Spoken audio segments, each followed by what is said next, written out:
Good morning students. आज के lecture में देखते हैं अपन मिसलेनियस 3। इससे पिछले लेक्चर में अपन एक्सरसाइज 3.2 के कंप्लीट क्वेश्चन कर लिए हैं। आज के लेक्चर में मिसलेनियस के क्वेश्चंस देखते हैं। तो फर्स्ट क्वेश्चन दे रखा है अपने को, यदि आयु a इक्वल टू हो तो a स्क्वायर ज्ञात कीजिए। यानी आयु a दे रखा है और उसका a स्क्वायर अपने को ज्ञात करना है, यानी a को a से ही मल्टीप्लाई कराना है।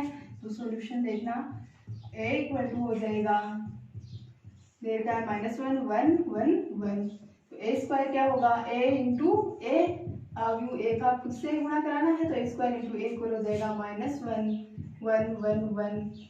इंटू -1 आयु का अपना कैसे करते हैं, प्रत्येक पंक्ति को प्रत्येक स्तंभ से गुणा करा देते हैं। तो प्रत्येक पंक्ति को प्रत्येक स्तंभ से कराया, पहली पंक्ति को पहले स्तंभ से, फिर पहली पंक्ति को दूसरे स्तंभ से, इसी प्रकार दूसरी पंक्ति को भी करा देंगे। -1 को -1 से कराएंगे तो +1, +1 को +1 से कराएंगे तो +1, -1 को +1 से कराएंगे तो -1, तो +1 को +1 से कराएंगे तो +1। पहली पंक्ति को दोनों स्तंभों से करा दिया, अब दूसरी पंक्ति को कराते हैं। दूसरी पंक्ति को कराएंगे तो +1 को -1 से कराने पर -1, +1 को +1 से कराने पर +1, +1 को +1 से कराएंगे तो 1, +1 को +1 से कराएंगे तो भी +1।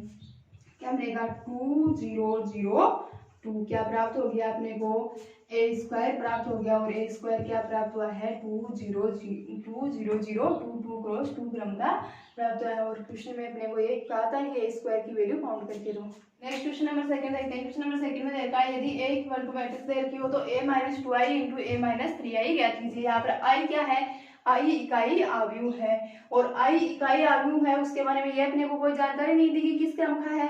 तो ये जानकारी दे ही रखी है, जब i को a में सेपरेट करना है, इसका मतलब i का क्रम भी क्या होगा, जो a का क्रम है, और a का क्रम क्या है 2 क्रॉस 2 है, तो i का क्रम भी क्या होगा 2 क्रॉस 2।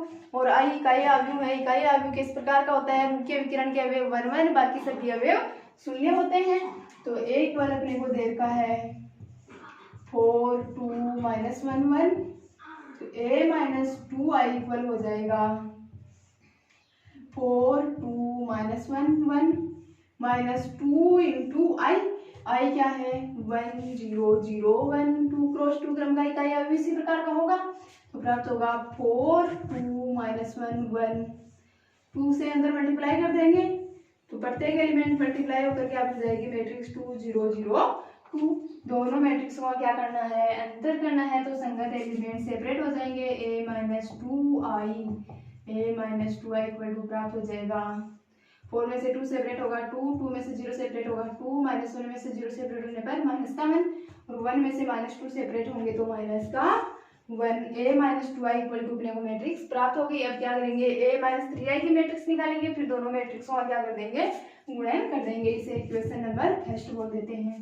a - 3i क्या करना है, a - 3i, a तो क्या देता है 4 2 -1 1 -3 इंटू i क्या होगा 1 0 0 1, 4 2 -1 1 -3 को अंदर मल्टीप्लाई कर देंगे तो मैट्रिक्स मिल जाएगी 3 0 3। क्या करना है, दोनों मैट्रिक्सों को सेपरेट, तो a - 3i इक्वल टू अपने को प्राप्त हो जाएगी 1 2 -1 -2। a - 3i की मैट्रिक्स भी प्राप्त होगी और a - 2i की मैट्रिक्स भी अपने को प्राप्त होगी। क्या कराना है, अब दोनों को मल्टीप्लाई कराना है। इसको इक्वेशन नंबर सेकंड बोल देते हैं। तो करेंगे समीकरण 1 तथा 2 से, समीकरण 1 तथा 2 से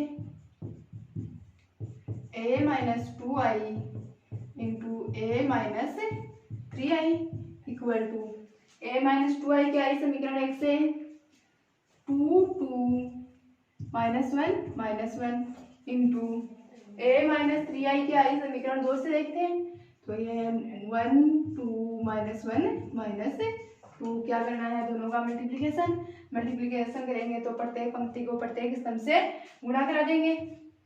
तो 2 को 1 से कराएंगे 2 को -1 से करेंगे तो -2 को 2 से करने पर 4 और 2 को -2 से करने पर -4, -1 को 1 से कराएंगे तो -1 को +1 से -1 से कराएंगे तो +1, -1 को 2 से कराएंगे तो -2 और -1 को -2 से कराएंगे तो +2। क्या प्राप्त हुआ शून्य शून्य शून्य शून्य। क्या प्राप्त हुई? 2 क्रॉस 2 क्रम की शून्य मैट्रिक्स प्राप्त होगी। कब? जब a माइनस 2i को किससे मल्टीप्लाई करा दिया अपन ने? a माइनस 3i से। तो अपन क्या कह सकते हैं कि a माइनस 2i और a माइनस 3i है वो शून्य के भाजक है। किससे कैसे कह सकते हैं? अपने पढ़ा था शून्य के भाजक कब कहलाएंगे दो मैट्रिक्स? जब वो दोनों मैट्रिक्स अशून्य हो और उनका गुणन करने पर शून्य मैट्रिक्स प्राप्त हो जाए तो वो दोनों मैट्रिक्स क्या कहलाते हैं? शून्य के भाजक कहलाते हैं। तो देखो a माइनस 2i भी अशून्य है और a माइनस 3i भी अशून्य मैट्रिक्स है। जब इनका गुणा किया तो अपने को गुणन क्या प्राप्त हुआ? एक शून्य मैट्रिक्स प्राप्त हो गया। तो अपन कह सकते हैं कि जो a माइनस 2i और a माइनस 3i दोनों मैट्रिक्स है वो क्या है? शून्य के भाजक मैट्रिक्स है। क्वेश्चन नंबर 3 देखते हैं। क्वेश्चन नंबर 3 दे रखा है यदि एक matrix A equal to matrix 1 2 minus 3 4 तथा मैट्रिक्स B इक्वल दे रखा है 5 माइनस 1 हो तो A इंटू बी ज्ञात कीजिए। इन दोनों मैट्रिक्सों का गुणन कराना है। तो अपने को दे रखा है A इक्वल टू मैट्रिक्स दे दिए 1 2 माइनस 3 4 तथा B इक्वल टू मैट्रिक्स दे दिएगा 5 माइनस 1। दोनों मैट्रिक्स का गुणन कराना है A इंटू बी। तो a इंटू बी हो जाएगा 1 2 माइनस 3 4 इंटू बी हो जाएगा 5 माइनस 1। ये होगा। क्या करना है? दोनों का गुणन करना है। तो गुणन में प्रत्येक पंक्ति को प्रत्येक स्तंभ से, पंक्ति 2 है और स्तंभ गुणन कराने के लिए एक ही है तो गुणा करा देते हैं। 1 2 को 5 माइनस 1 से करा देंगे, फिर माइनस 3 4 को किससे करा देंगे? 5 माइनस 1 से करा देंगे। तो 1 2 को किससे कराएंगे? 5 माइनस 1 से। 1 को 5 से कराएंगे तो 5 2 को माइनस 1 से कराएंगे तो माइनस का 2 माइनस के 3 को 5 से कराएंगे तो माइनस का 15 4 को माइनस के 1 से कराएंगे तो माइनस का 4। क्या प्राप्त होगा?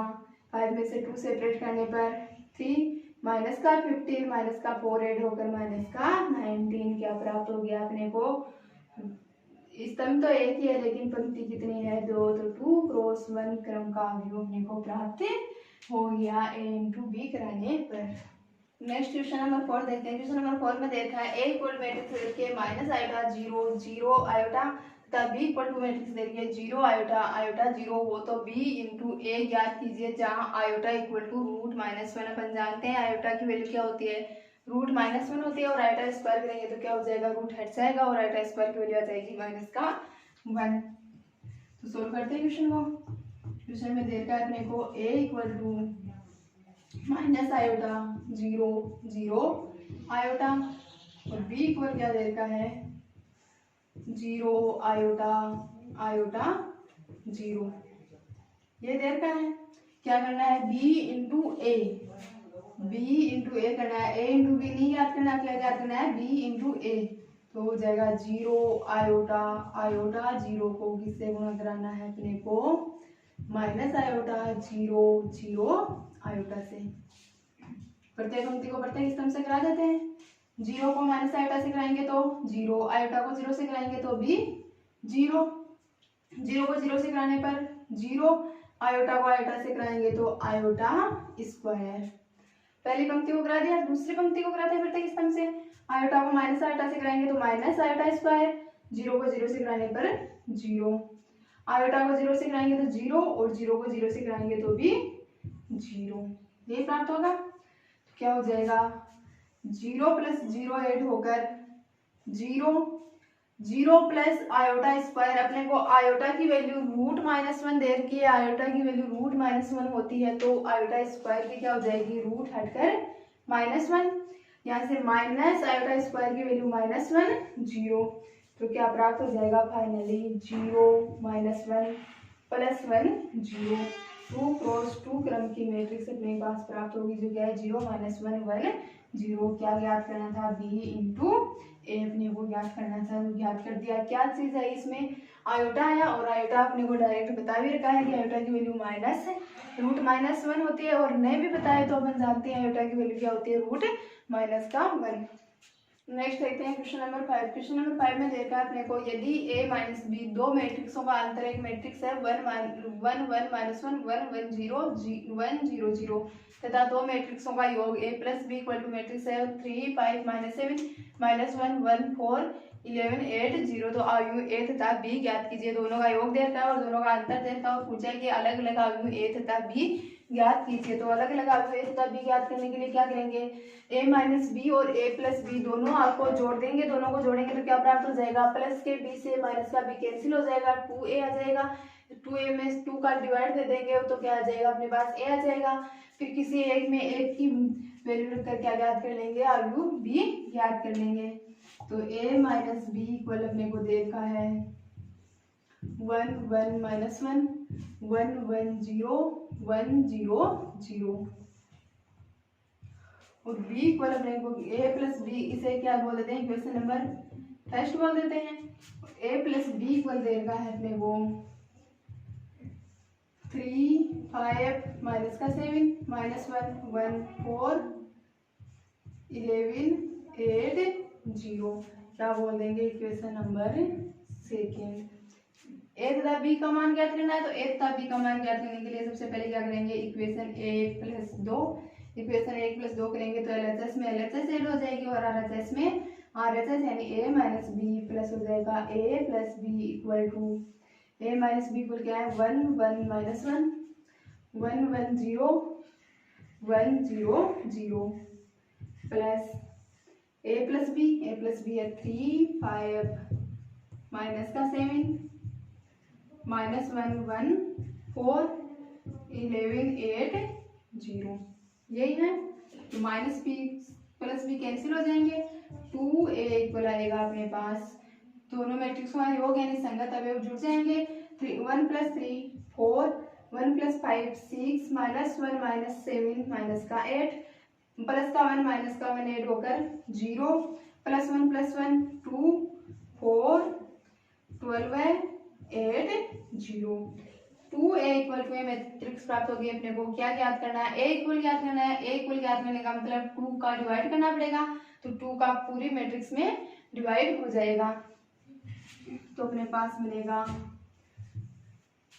a इक्वल टू 1/2 4 6 माइनस 8 0 2 4 12 8 0 2 का डिवाइड यानी एक एक प्रत्येक एलिमेंट में 2 का डिवाइड कर देते हैं। तो 2 का डिवाइड करेंगे तो आ जाएगा 2 3 माइनस 4 0 1 2 6 4 0 ये प्राप्त हो गया मैट्रिक्स ए। कब, जब इसमें क्या हो गया 2 का डिवाइड हो गया। 2 का डिवाइड होने का मतलब प्रत्येक एलिमेंट में 2 का डिवाइड होगा।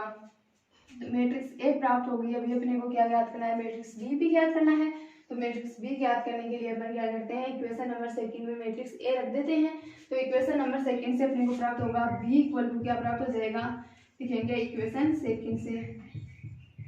इक्वेशन सेकंड से बी इक्वल होगा अपने पास 3 5 माइनस का 7 माइनस 1 1 4 11 8 0 और प्लस का ए दूसरी साइड में आकर क्या हो जाएगा माइनस का ए। तो बी इक्वल मिलेगा अपने पास 3 5 माइनस 7 माइनस 1 1 4 11 8 0 माइनस ए को सेपरेट कर देंगे। ए मैट्रिक्स क्या प्राप्त हुई है 2 3 माइनस 4 0 1 2 6 4 0 क्या होगा, ए को सेपरेट करके सोल्व करेंगे तो नेक्स्ट स्टेप में वो प्राप्त हो जाएगी 3 माइनस 2 करने पर 1 5 माइनस 3 करने पर 2 माइनस 7 में से माइनस 4 सेपरेट करने का मतलब माइनस का 3 माइनस 1 0 2 5 4 0। तो मैट्रिक्स बी क्या प्राप्त हो गई 1 2 माइनस 3 माइनस 1 0 2 5 4 0।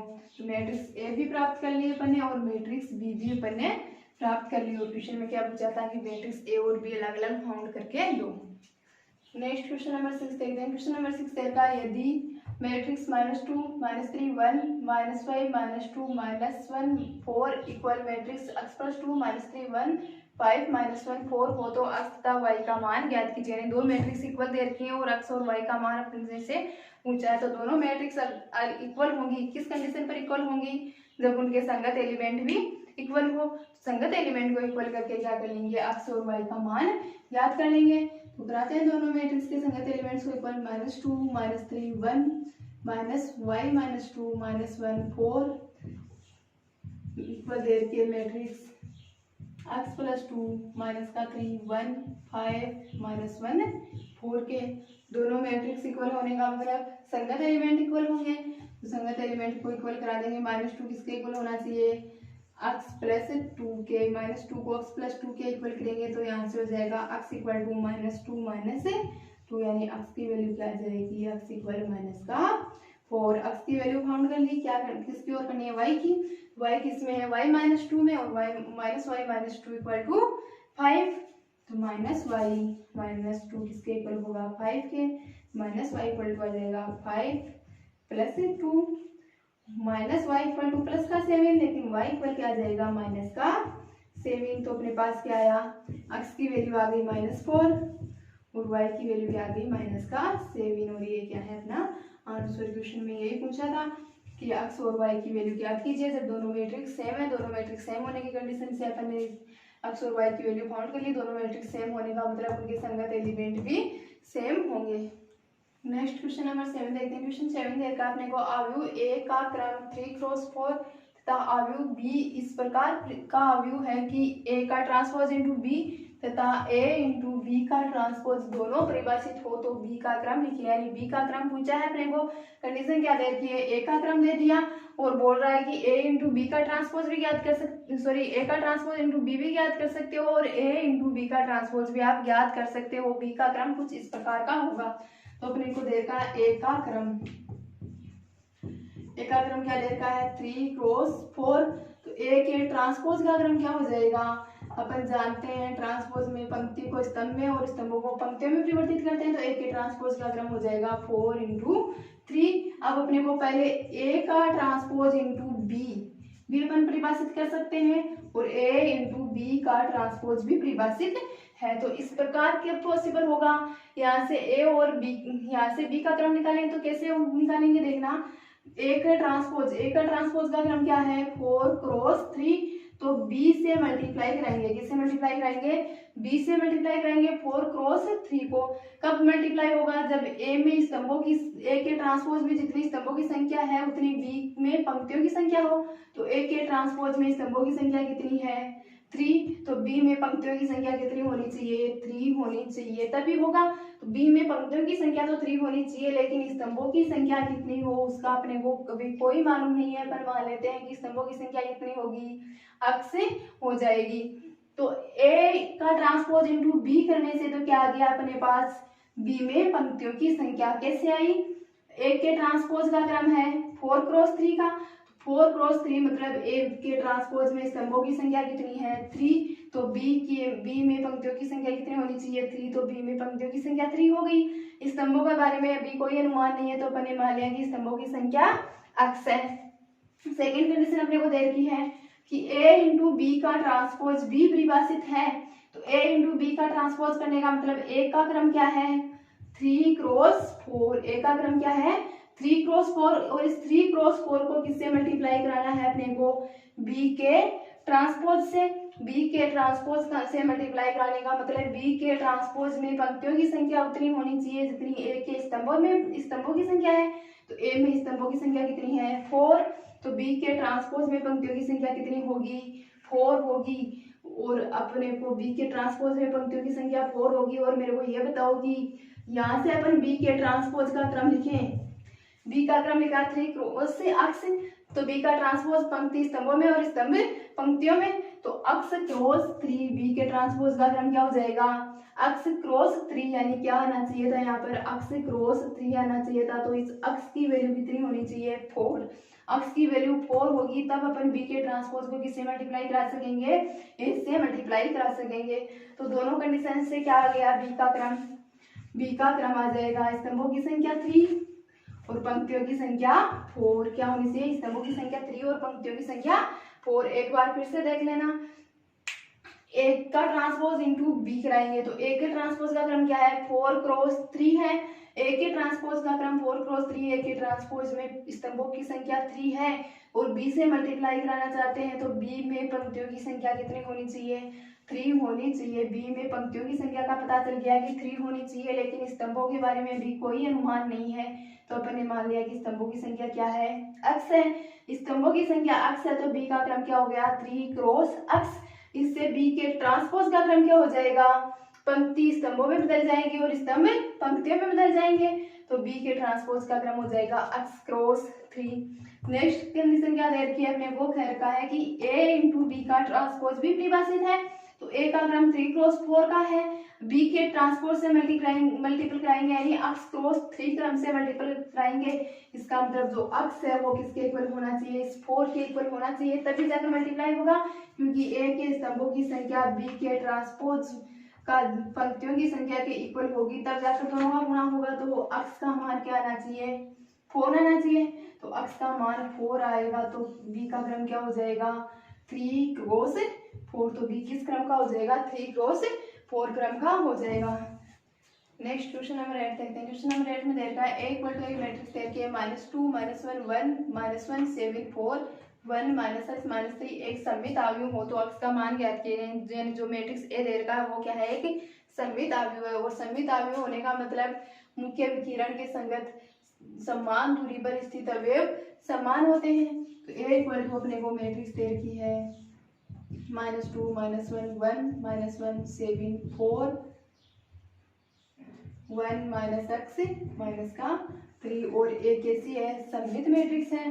तो a सममित अवयव है, a सममित अवयव है। a सममित अवयव होने का मतलब मुख्य विकिरण से समान दूरी पर स्थित अवयव समान होंगे। तो a i j किसके इक्वल होगा, a j i के क्या होगा, a i j i के इक्वल होगा। तो अपने को x का मान ज्ञात करना है। x क्या है, x कहाँ पर है, x है a32 पर। कहाँ पर है, a32 पर। तो a32 किसके इक्वल होना चाहिए, a23 के इक्वल होगा। क्यों, क्योंकि जो मैट्रिक्स a दे रखा है वो कैसा है, सममित अवयव दे रखा है। तो a32 किसके इक्वल होगा, a23 के। a32 दे रखा है अपने को -x और a23 क्या दे रखा है, 4। तो x इक्वल टू क्या हो जाएगा, -4। जैसे ज्ञात किया कि अपने क्वेश्चन में दे रखा है सममित अवयव, और सममित अवयव में अपन जानते हैं मुख्य विकिरण से समान दूरी पर स्थित एलिमेंट क्या होते हैं, समान होते हैं। तो मुख्य विकिरण से समान दूरी पर स्थित एलिमेंट aij किसके इक्वल होगा, aj के। तो aij अपने को ज्ञात करना था -x वाला, और -x कहाँ पर आ रहा है, a32 पर। तो a32 किसके इक्वल हो जाएगा, a23 के। तो a32 को a23 के इक्वल करके मैंने x की वैल्यू -4 काउंट कर ली। नेक्स्ट क्वेश्चन नंबर 9 देखते हैं। क्वेश्चन नंबर 9 दे रखा है एक 3 क्रॉस 3 क्रम का अवयव b इक्वल टू bij लिखिए, जिसके अवयव bij equal to i into J. यानी जो b अवयव अपने को पूछ रहा है वो किस प्रकार परिभाषित है, उसके अवयव i इंटू जे करने पर अपने को प्राप्त होंगे। तो सबसे पहले अपन मान लेते हैं, माना b इक्वल टू 3 क्रॉस 3 क्रम का अवयव मान लेते हैं, b11 b12 b13 b21 b22 b23 b31 b32 b33। इसी प्रकार का अवयव है 3 क्रॉस 3 क्रम का भी। 3 क्रॉस 3 क्रम के अवयव b में b11 b12 b13 b21 b22 b23 इन सब की वैल्यू किसे निकालेंगे, bij equal to i into J की कंडीशन सेटिस्फाई करा के निकालेंगे। तो सबसे पहले निकालते हैं, अपने को दे रखा है bij इक्वल अपन ज्ञात करेंगे i इंटू जे करके। तो b11 इक्वल हो जाएगा 1 इंटू 1 इक्वल टू 1। इसी प्रकार b12 इक्वल क्या होगा, 1 इंटू 2 इक्वल टू 2। और b13 इक्वल क्या हो जाएगा, 1 इंटू 3 इक्वल टू 3। आई और जे का मल्टीप्लाई कराना है, b21 निकालेंगे तो हो जाएगा 2 इंटू 1 इक्वल टू 2। b22 क्या होगा, 2 इंटू 2 इक्वल टू 4। और b23 हो जाएगा 2 इंटू 3 इक्वल टू 6। b31 होगा 3 into 1 equal to 3। b32 equal हो जाएगा 3 इंटू 2 इक्वल टू 6। और b33 इक्वल हो जाएगा 3 इंटू 3 इक्वल टू 9। ये होगा, सबकी वैल्यू काउंट कर ली तो मैट्रिक्स बी में पुट कर देते हैं। तो मैट्रिक्स बी में रखेंगे तो क्या आएगा, बी इक्वल मैट्रिक्स प्राप्त हो जाएगी, b11 की वैल्यू 1, b12 की 2, b13 की 3, b21 की 2, b22 की 4, b23 की 6, b31 की वैल्यू आई है अपने पास 3, b32 की 6 और b33 की वैल्यू आई है 9। तो 3 क्रॉस 3 क्रम की मैट्रिक्स अपने को प्राप्त होगी, जो किस कंडीशन को सेटिस्फाई करती है, bij equal to i into J condition को सेटिस्फाई करती है। आई इंटू जे करके अपन ने बी के प्रत्येक अवयव को याद कर लिया। नेक्स्ट क्वेश्चन नंबर 10 देखते हैं। क्वेश्चन नंबर 10 दे रखा है यदि ए इक्वल टू मैट्रिक्स दे रखी है 2 + 3 - 4 - 1 2 3 और बी इक्वल टू मैट्रिक्स दे रखी है -1 - 2 3 4 - 5 6 हो तो ए प्लस बी का ट्रांसपोज ज्ञात कीजिए। यानी ए तो एज इट इज ऐसे ही जोड़ना है और बी का ट्रांसपोज निकाल कर अपने को दोनों मैट्रिक्सों का योग करना है। तो ए इक्वल मैट्रिक्स दे रखी है अपने को 2 3 - 4 - 1 2 3 और बी इक्वल टू मैट्रिक्स क्या दे रखी है -1 - 2 3 4 -5 6। क्या करना है बी का ट्रांसपोज निकालना है। ट्रांसपोज निकालने का मतलब पंक्ति को स्तंभ में और स्तंभों को पंक्तियों में। तो -1 2 जो पंक्ति होगी इसमें स्तंभ चेंज हो जाएगी स्तंभ में 3 4 -5 6 यही होगा। पंक्ति को स्तंभ में चेंज होगी और स्तंभ पंक्ति में। -1 3 -5 क्या थी एक स्तंभ था जो पंक्ति में परिवर्तित हो गया। -2 4 6 एक स्तंभ था जो -2 4 6 एक पंक्ति में परिवर्तित हो गया। बी का ट्रांसपोज निकाल लिया। ए अपने पास है क्या करना है दोनों का योग तो लिखेंगे ए प्लस बी का ट्रांसपोज इक्वल टू हो जाएगा ए है 2 3 -4 -1 2 3 प्लस बी का ट्रांसपोज आ गया अपने पास -1 3 -5 -2 4 6 दोनों का ऐड करेंगे तो क्या बनेगा संगत एलिमेंट ऐड हो जाएंगे। 2 में -1 ऐड करेंगे तो प्लस का 1 3 में 3 ऐड करने पर 6 माइनस के 4 में माइनस का 5 ऐड करेंगे तो माइनस का 9 -1 में -2 ऐड करेंगे तो -3 2 में 4 ऐड करने पर 6 और 3 में 3 ऐड होगा तो प्लस का 3 में 6 ऐड होने पर प्लस का 9 बन जाएगा। तो ए प्लस बी का ट्रांसपोज क्या आ गया अपने पास ए प्लस बी का ट्रांसपोज इक्वल आ गया 1 6 -9 -3 6 9 और क्वेश्चन में यही करने के लिए अपने को बोला था कि ए प्लस बी का ट्रांसपोज ज्ञात करो। तो ए अपने पास है बी दे रखा है बी से क्या निकालेंगे बी का ट्रांसपोज। ए है बी का ट्रांसपोज निकाल लिया दोनों को ऐड करके क्या निकाल दिया ए प्लस बी का ट्रांसपोज। आज के लेक्चर में इतना ही काफी। नेक्स्ट देखेंगे आगे के लेक्चर में।